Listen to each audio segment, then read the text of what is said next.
Good afternoon, everyone. We'll call to order the City of Murfreesboro Board of Zoning Appeals regular meeting for June 26, 2019. First item on our agenda is a consideration of the minutes from our regular meeting from May 22nd. So that's 2019. I think the agenda says 18. Those minutes were provided to the board members. Are there any changes necessary to those? Hearing none, those minutes will stand as written. Next, we'll move to new business. First item on our agenda is under special use permits. It's application Z19021 by Mr. Yasin Dakic, represented by Mr. Clyde Roundtree of Huddleston Steel Engineering. They're requesting a special use permit in order to operate a motor vehicle sales establishment in a commercial highway zone. And this is for property located at 2135 Southeast Broad Street. I believe, Mr. Anthony, if you'd like to give us some information on this application. Thank you so much. I just want to take a second to introduce you if you haven't met before. Brad Barbie. Brad works in the planning department. He's been with us for a little bit less than a year, but he has worked for the city for much, much longer than that, for a long time handling landscape review, landscape inspection, and sureties in the urban environmental department when that department was dissolved. Brad shifted over to planning. We are thrilled to have him. He handles, along with Amelia Kerr, a lot of the planning duties for the eastern and southern portions of the city. This case today happens to fall in one of those areas, and so he'll be presenting the staff report. At the conclusion of his staff report, I would like to expound on his remarks briefly. Thank you. Glad to have you, and we'll let you take off with it. Thank you very much. The subject property is a 0.74 acre property, zoned highway commercial, located at the intersection or on the eastern side of Manchester Pike. It's bordered along the northern, southern, and eastern sides by property that is zoned CH. The property to the west along Manchester Pike is in the county and is zoned residential medium density, RM.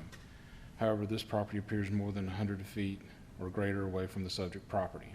The property to the north is currently used as a convenience store. It's a Kangaroo Express. The property to the east is a multi-tenant office building, and the property to the south and to the west is vacant. We have reviewed the applicant's request letter and conceptual site plan. The applicant attests that the additional standards for motor vehicle sales can be met. I've also reviewed the standards of general applicability. Our biggest concern is number one, which is, skipped over a page too far.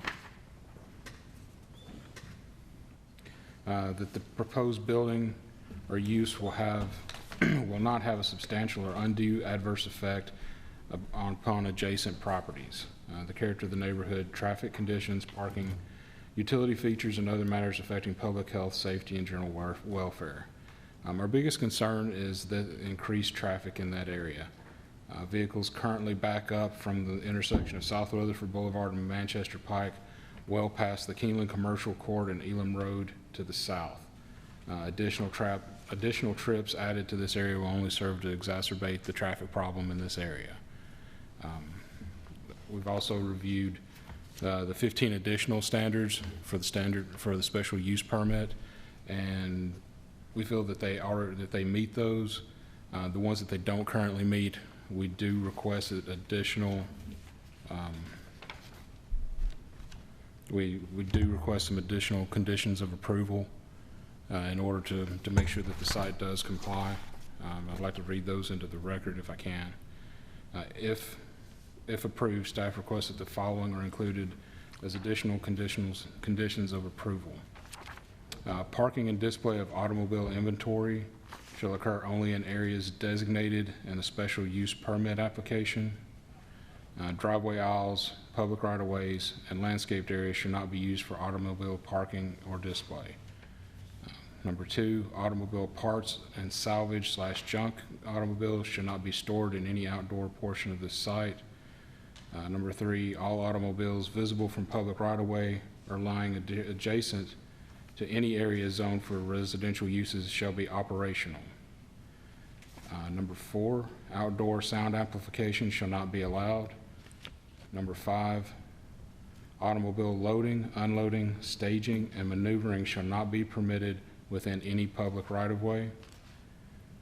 Number 6, automobile service bays and overhead service area doors shall not be visible from any public right-of-way. And number 7, hours of operation shall be limited to daytime hours as defined in the Murfreesboro Noise Control Ordinance. After reviewing the additional standards and our concern is mainly with the traffic under the standards of general applicability, staff does recommend against the application due to that matter, due to the traffic. Okay. You will have some more comments for us? I do. I do want to voice our department's opposition to this request. We have multiple corridors throughout the city that currently house quite a few automobile dealerships, Broad Street, South Church Street, Medical Center Parkway, Memorial Boulevard being among those.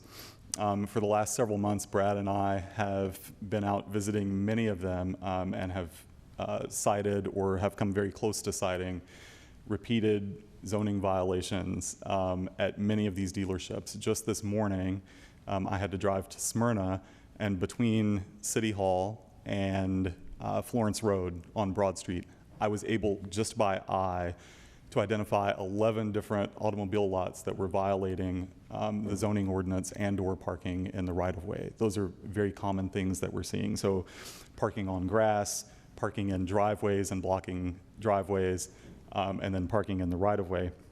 The problem that we keep seeing is that the inventory at these dealerships just quite often exceeds the ability to park the cars. This particular plan that has been submitted to us has, I believe, fewer than 20 spaces for inventory vehicles to be parked. I just don't think that that's going to work. The competitive nature of automobile dealerships tells me there will be way more cars on that lot over time than what they're able to provide spaces for. We're also concerned about the compatibility with the surroundings. There's a daycare center located nearby, an office park. An automobile dealership is just out of character with that area. And finally, as Brad discussed, we do have concerns with access to the site as well as the roadway network. We recognize that the site has been used as a car wash and could continue to be used as one, and there are probably many other by right uses that could be problematic for traffic access and compatibility. However, auto dealerships do bring unique challenges to a site, and we would ask that the board not permit yet another use that could further disrupt this area.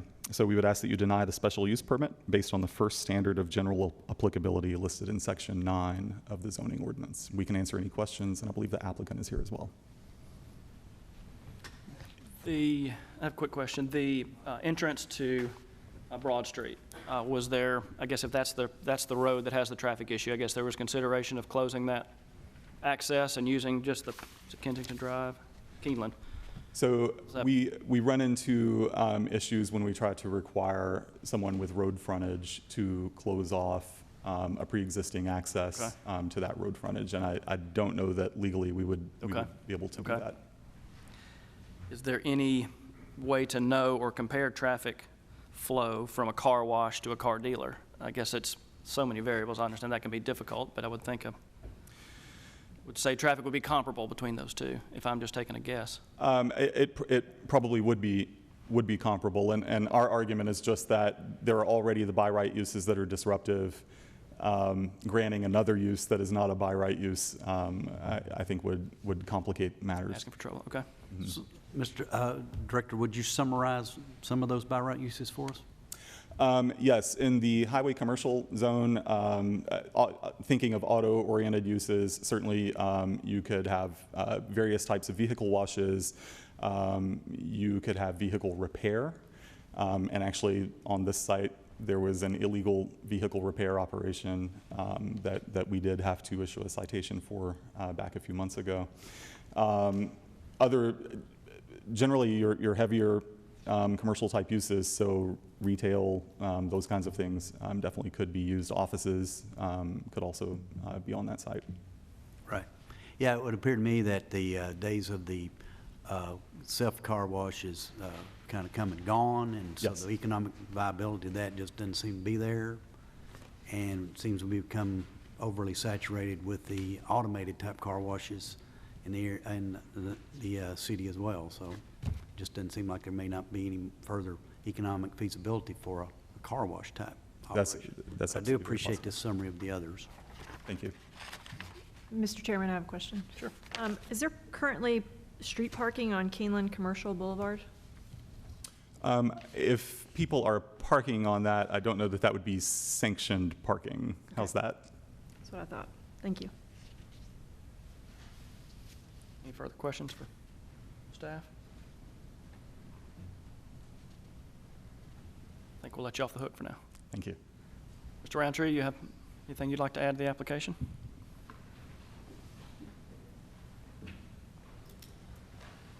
Chairman Young, BZA members, my name is Clyde Roundtree, Huddleston Steel Engineering. Thank you for the opportunity to present Keeneland Car Wash, Keeneland Car Sales. Just want to, on behalf of our owners, we've been working through this process for quite a while, and that's just to kind of let you know that the original, we originally met with planning with the expectation that, I know the planning department, really, I think there's kind of a, right now, there's really kind of a bias against any kind of car lots because there's so many issues with them. As Donald mentioned, we were driving over here from Huddleston Steel, and one of our interns is with us, and I said most of these lots would not comply with the new ordinance and how it reads in terms of primarily due to unloading zones. So when we had our initial meeting with staff, we really went through those 21 characteristics of a car lot, and I think there was a pretty clear expectation that more than likely this would not work. But after we made it through that hurdle, which we were all kind of in the room going, wow, it could actually work for a car lot, because there's basically very few lots in the city that will. And there's lots that are a lot larger than this lot that wouldn't qualify for a car lot because there's no way to unload the vehicle. That's the biggest issue. And so when we made it through that hurdle, we went through multiple generations to try to make sure, because really the definition for us came into if we can unload, because that was really the biggest criteria initially. There's just no way you can unload a truck on this site. So we went through three or four different site plans, met with city staff on that, and tried to make sure we could get it to work. And then we finally have a site plan that would work for a car lot. So that was the thing that we thought was the biggest hurdle, was if we could make it work and meet all the criteria, is it possible to get this approved as a car dealership? And so the concerns with traffic, because of the sheer size of the slot, it's not going to be a high generation, high volume type of car lot that you'd see like at a City Auto or, one of the major manufacturers. So we don't feel like that's going to be a major concern as far as traffic. The issue we're walking into is there is an existing building there. It's a car wash, and it's basically, it just sits there. It collects trash. They're having to keep up with, they've had citations with people just literally going to the bays, dumping in the bays, running off. So they're kind of in that place where they're kind of stuck with a building that's probably not going to be a car wash, because they're not really, car washes aren't really a thing.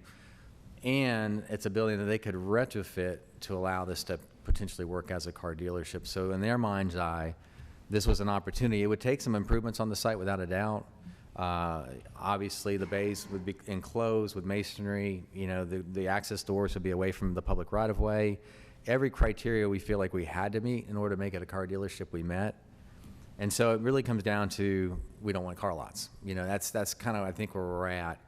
And that's tough, because if you meet the criteria, and again, as Donald mentioned, it is a special exception to a CH zoning, but their anticipation was it's a dilapidated building that's underserved in an area that could use, it could use multiple different types of businesses.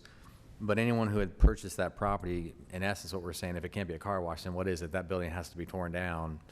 And so it puts the potential developer in kind of a situation where that will probably sit as a vacant car wash for a long time based on the criteria that are already on the site. So as far as our owners are concerned, I feel like we've done our best to try to meet all the expectations that can be met in the city outside of the one that says it's just a car lot, and that's what we don't want. So with that in mind, I'd like you to consider that, because I feel like the effort on their part and the interaction with the city has been such that we were never told no from the staff in terms of like, no way, we're not going to approve it. It was more of, if you meet the criteria. So we kept on revising the plan to meet the criteria. And so in some ways, we felt like we got to the point where even talking to Brad last week is we know our garage doors, those bay doors do face to where you can see them from Broad. And we know we're going to have to add additional landscaping to screen those. And as Donald mentioned, there was a temporary tenant that was trying to do car repair, because that was, I guess that's approved under C8 zoning, but because of the way the building was working, it wasn't meeting the criteria of having stuff outside and those kind of things. So that's just where we're at. I wanted to make sure that we represented the fact that we've been through the process. We felt like we met the expectations, and we were never told, no, really, it's just not going to happen. And that's, that's how it happens sometimes when you're working with a special exception. But from our owner's standpoint, I know they did their best to try to meet all the expectations that the city had. And once the site was given clearance in the sense that we can meet the 21 criteria, and even the ones that were mentioned by Brad, some of the things that we got to be concerned about, nothing left outside that's inoperable. Even the way we're doing the garage doors, we knew they had to be on the backside of the building. The fact that the building would be upgraded as a result of their moving in, they would go ahead and close off those bays. 2 of them would actually be service bays for servicing the cars. But they were going to close it in, make it nice, demo the building, add some landscape islands, bring landscaping to the area, take away the hardscape component of a car wash, and try to make it something very nice. So, and then again, it's a car lot because of the drive lane, the unloading zone, it can only have about 20 spaces for car sales. So I don't think traffic's going to be our major concern at the end of the day. Okay, thank you. Any questions for the applicant? I don't know if this is a question for you, Clyde, or for Brad, but is the turning radius for a truck tractor going to be able to turn into this place? And then I'm assuming, based upon this, what we're looking at, would have to take kind of a right out of here. And I mean, are they going to be able to make that turn? Yeah, we did the auto turn on it, Ken, so we can go in, coming off of Broad Street, and we'd have to do exactly what you're saying. We'd have to circumvent the building, and we had to move that drive aisle. The drive aisle, the exit aisle is basically, it's going to be justified to the right of the property to allow the car hauler to actually get off the property. And that was the clarification. I learned a lot through this process, because the ordinance is reading, the way the city's working with us on this is that wherever car vehicle unloaders are, it can't inhibit any movement on site. So you have to make sure that not only do you have to accommodate room for the vehicles to be unloaded, but you also have to accommodate room for whoever comes on site. That vehicle's not inhibiting, normal traffic. So we had to, you can kind of see how we had to do the traffic arrows to kind of show the flow of movement. So really, in theory, a car could be dispensed off a truck and the business could operate as normal. And that's kind of a new nuance as well, because I know that 150 by 50 foot zone or 25 zone that's needed, even now, to actually have that happening while the business operates is a real challenge, and we were able to meet that goal. So we were happy that we were able to find a way to actually allow the business to function even if cars were being unloaded on site. So the answer is yes, Ken. We could get around. The auto turn allows us to take that vehicle around. And that's a full scale. That truck that's shown on the site is the size of the truck. You can see how large the unloading zone is. It's significant. It probably could fit 2 trucks in that same amount. It's 150 feet by 25 feet, so it's quite large. Any further questions? Thank you, sir. Thanks, Steve. At this time, we'll conduct a public hearing. If there's anyone present wishing to speak for or against this application, if you'd come forward and state your name and address, and you can provide us with any comments you may have. Seeing none, we'll declare the public hearing closed and open the floor for further discussion or motion. I have questions for planning, either Mr. Anthony or, with the concern being about parking spaces, and I see that we have 2 employee parking spaces and 2 customer parking spaces designated on this, which would leave 19 spaces for sale automobiles. Are there any comparable sites in Murfreesboro with 19 or less car bays for commercial sales? There's several small auto dealerships in town. I didn't know if we had any comparable sites presently. I drove by a couple this morning that were probably designed for about that many, or perhaps even fewer, and at both of them, cars were parked in the grass and pulled up into the driveway, inhibiting the flow of traffic in and out of their site. Again, it becomes an inventory control issue. But would we have, in the history of many years of BZA meetings, have previously approved a site of this stature, not under the current ordinance, but under? No, so automobile sales in the past were by right in districts, and so I don't believe any would have come to the Board of Zoning Appeals. It's only with the enactment of the new ordinance, a year and a half or so ago, Right. that now in the CH district, BZA action is required. And I don't know that you've had any. Have you had? No, I haven't had any. I agree with you. We've had more I mean, I've seen tires in the, tire sales in the, like, Avenue area, but I don't recall anything like this, and so I was trying to get some sort of precedent, if possible, if there was any at all. Yeah, I don't think it exists. I think prior to the enactment of the current ordinance, vehicle sales were allowed by right in CH and in the industrial zones, but when we revised the ordinance, they remain allowed by right in the industrial zones, but they became a special use permit in the CH district. Okay. The zoning violations that occur at these sites, who's the lucky one that gets to go police those and try to keep them? That gentleman right there, and enforcement of those that's become very difficult. I can tell you that Brad has been dealing with one lot for 6 months now.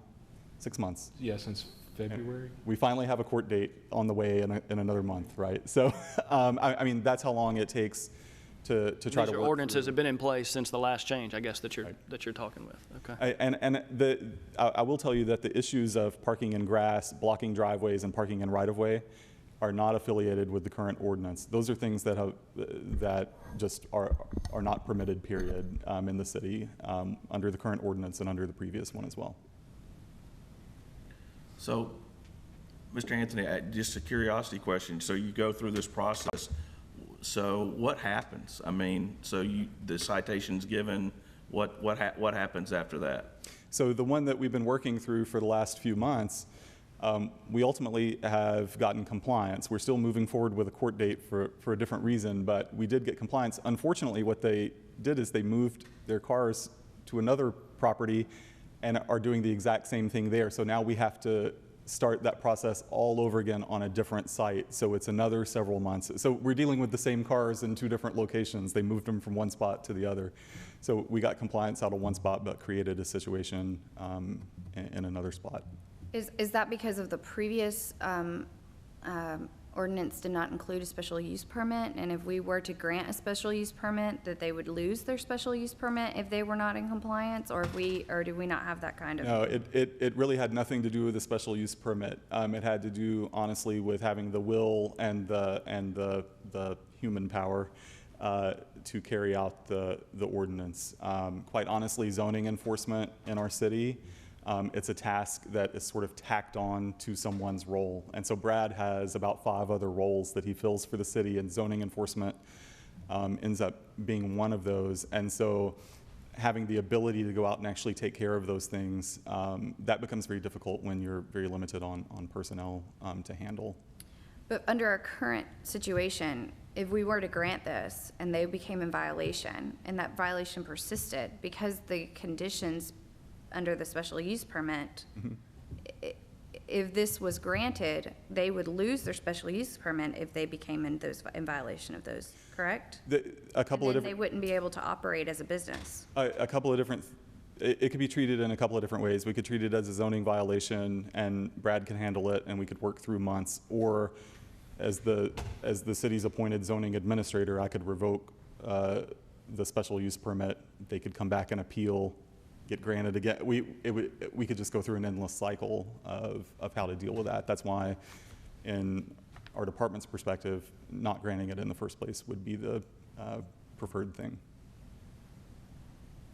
I wanted to understand procedure Sure. since we don't, Sure.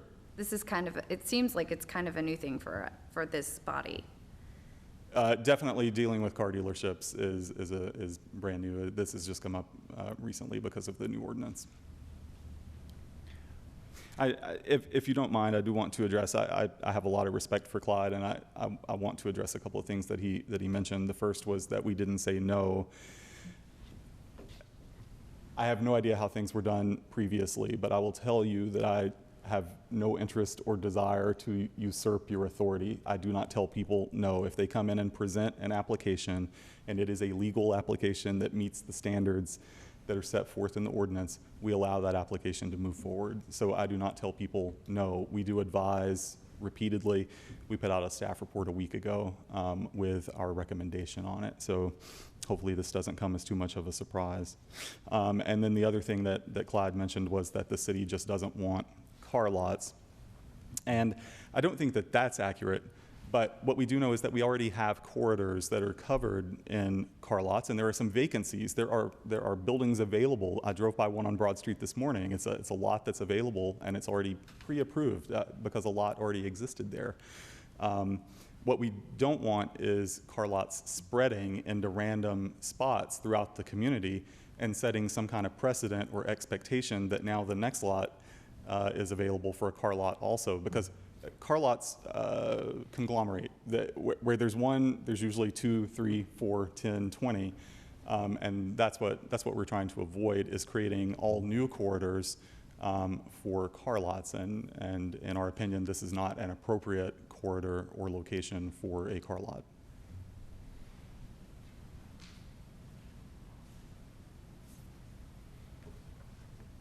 Thanks, sir.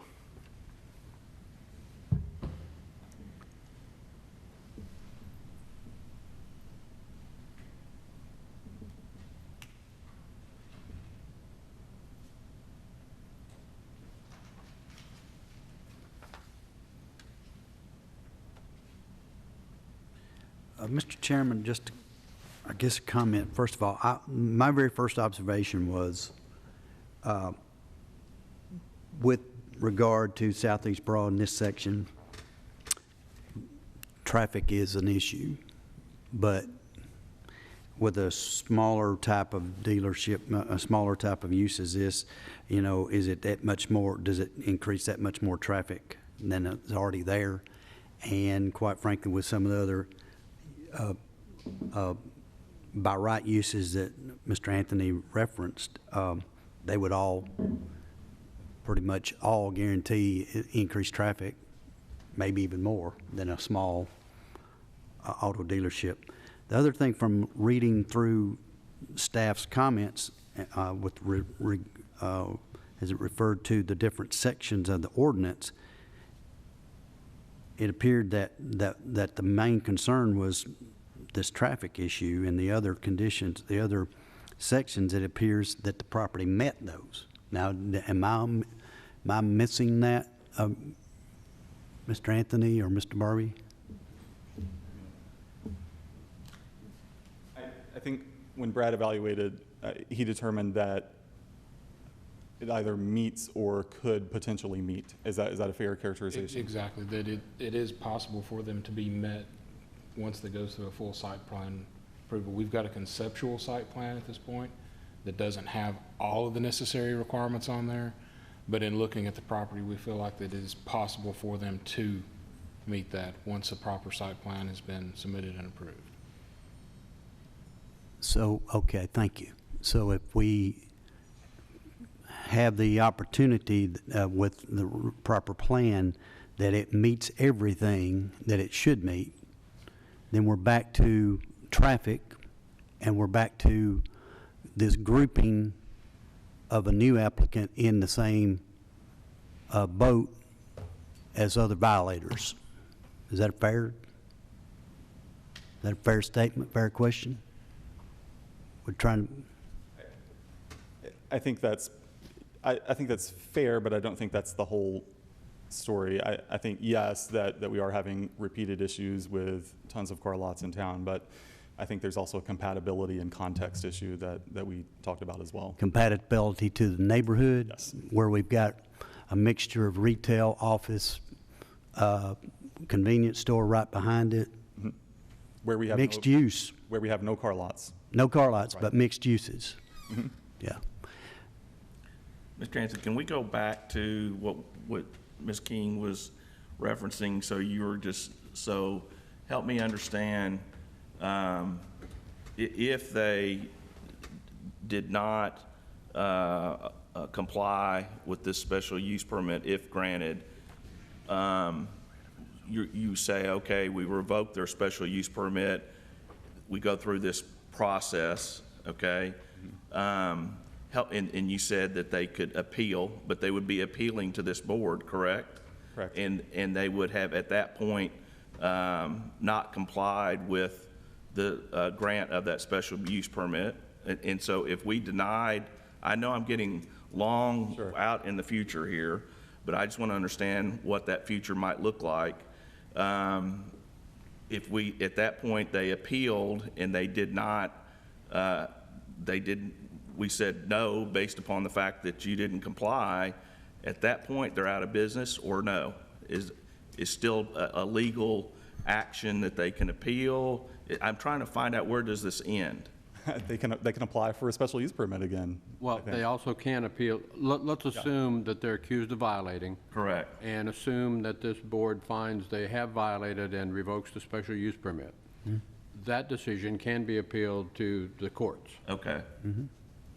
And you know, whether it would be or not, and how long that appeal takes, I would say anywhere between 3 months and 3 years, depending on how hard someone pushes it, and how backed up the docket of the court is, and a variety of that.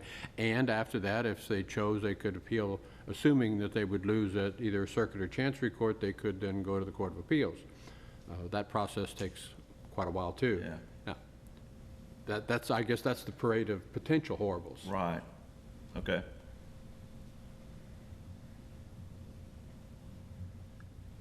I can't get into the minds of what the investor here, when they purchased this property, had in mind or what they thought, but, you know, as its current use, you know, it's not going anywhere. And, you know, at some point it may become more of an eyesore and present other problems to the neighborhood than what this plan would bring. But, you know, again, you look into what's economically feasible, and you know, this is one of, I guess, several ideas. But I would point out that there are about more than 100 other uses by right that would be allowed on that property. and they would probably require a much larger investment than maybe this would. And that's, again, you know, you have to make that financial decision and have the wherewithal to do those things. And again, that goes back, you can't put, you know, kind of, I guess as they say, you can't put the toothpaste back in the tube once you've already gotten so far with the property. So that's just my vantage point. I guess where I am, I don't want to lump them in with the other issues. And certainly we've seen, if you drive around, you've seen the issues with the other car lots, but I don't want to assume that this lot would operate like some of those others. I guess I know this intersection is busy in character of the neighborhood is two big components for me, so I would probably have a tough time with it based on that. But you know, just because they can have some potential problems, I don't want to base my decision based on that and assume they're guilty before there are any violations occurring. I concur with you, Mr. Chairman.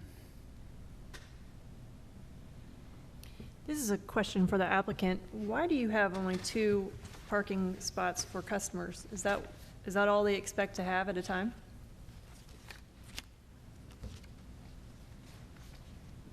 This is a great conversation we're having, because this is good, because it really is an issue that has to be fleshed out, and I think that the city's done a great job as far as trying to create safeguards.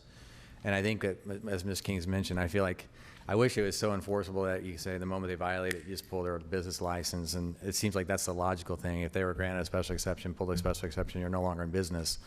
Because I think if that was the case, Brad's job would be a lot easier, and Donald's job, they could go out today and there'd be a lot of empty space. But because it has been notoriously abused in the city, there's no question about it. And that's why I feel, as Mr. Tips is saying, it's tough, because they saw the opportunity for a CH zone property that they could get a special exception, basically utilize the building without demoing at all, and not having to retrofit the whole site to be a dental office. So I think the logic was there. And again, like Mr. Anthony said, they never told us no, but we were moving through the process going, you know, if we can meet the expectations are almost impossible to meet. And that's where I think the city's done well to, whether we're not for car lots or against car lots, there will not be a lot of car lots coming to Murfreesboro anymore based on the criteria. And that's what I'm saying. It's really not even site driven because a lot of the large sites still don't have the capacity to unload on site just the way it's situated. And so we've kind of watched that, and I've been watching that. And again, we saw 5 in violation as we drove over and go, that would never happen today. So what you're doing is a new story in terms of going, the city's worked hard to make sure that if a car lot gets approved in Murfreesboro, it has the ability to function, it has the ability to work. It is at their risk. I mean, it's not a large inventory type of business for them, so that's where they're taking the risk. However, if you meet the criteria, we're not asking a special exception for a favor. It is what is required now to have a car lot in Murfreesboro. So if everyone had to go through that process, probably 70% of them or 80% Donald probably wouldn't make it. Maybe probably close to it, maybe 95%. And I think that's why I said I think the city's done a great job to kind of create the criteria to make it very difficult to have one. But if someone meets the criteria, and that's why I said our first meeting was everyone was kind of shocked, going, wow, you actually found a lot in Murfreesboro that'll work for a car lot? That's what we're all just kind of looking at. It met all 21 criteria. And as Brad mentioned, we feel like if the site plan would, all the additional criteria, again, more buffering to screen the service doors, that could all be met in the site plan process. But I kind of credited the client going, you found that's pretty resourceful to find a site in Murfreesboro that could possibly work outside of it maybe being out of context or potentially having a traffic issue.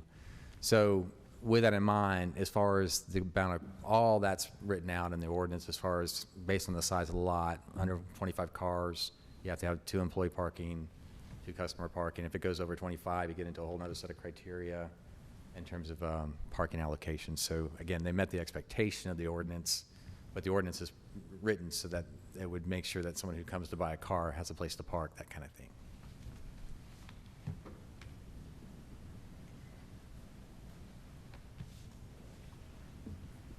Mr. Chairman, I'm going to move that we approve a special use permit because I believe that it does comply with the character of the neighborhood. The traffic conditions have already been, I mean, those problems are lots of places. I believe that it's going to be arranged so it's going to be compatible, won't interfere with adjacent properties, that it's served adequately by facilities and services, that it's not going to result to any damage or loss or destruction of the natural, scenic, and historic importance, and that it complies with additional standards. And I make that motion subject to also the conditions outlined by the staff if the permit is approved.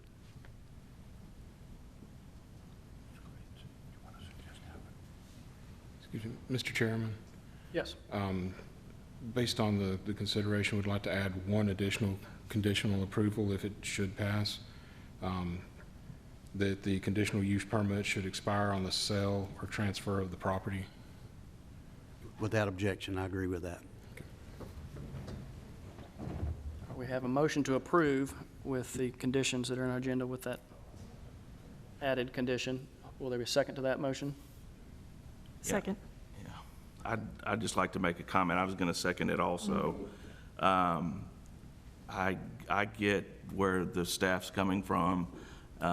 If they've met the plan design and our only kind of hang up here is the traffic, I don't know that this is, I'm with Mr. Tips, I'm not sure that this use is going to be much different than any other use in reference to traffic.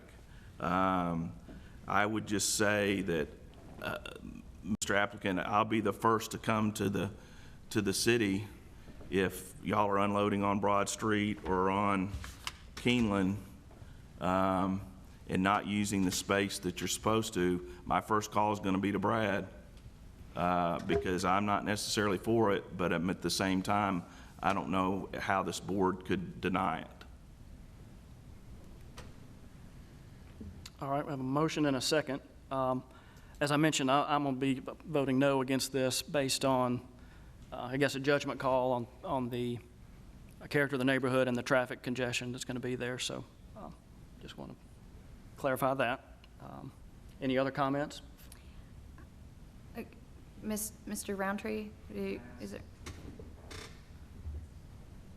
Just for clarification, Brad, are you saying that, because are you going to sell the property, or it'll be your lot?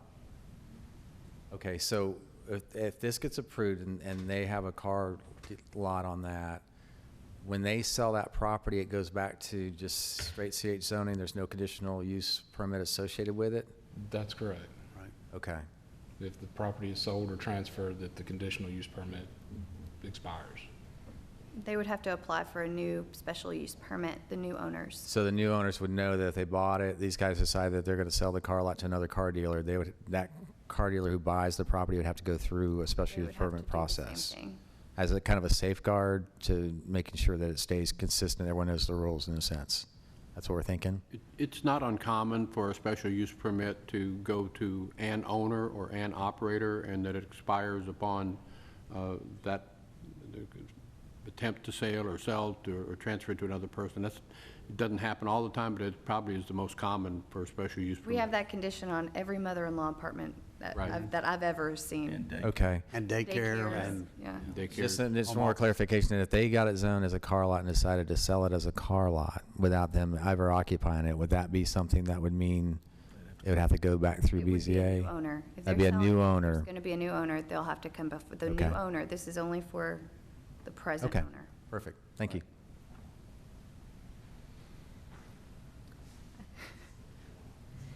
I call the question. Well, I was just going to say that this is difficult. The way that I've discerned the factors that we have to go through, I feel like it weighs more in favor of the applicant. But it's very much on the edge and is definitely challenging, and I agree wholeheartedly with Mr. Halliburton and his comments. But I agree, call the question, let's do it. All right, all in favor, say aye. Aye. Any opposed? No. So that application is approved. Appreciate everybody's time and work on that for us. Excuse me, next item on our agenda is staff and other business. First is election of a chair for the next year. Seems like we just did this, but my, how the years click by. I think Mr. Young would be a great chair for another year. I second that motion. Okay, there's a motion and a second. Is anyone opposed? All in favor, say aye. Aye. Opposed? No. All right, then election of a vice chair.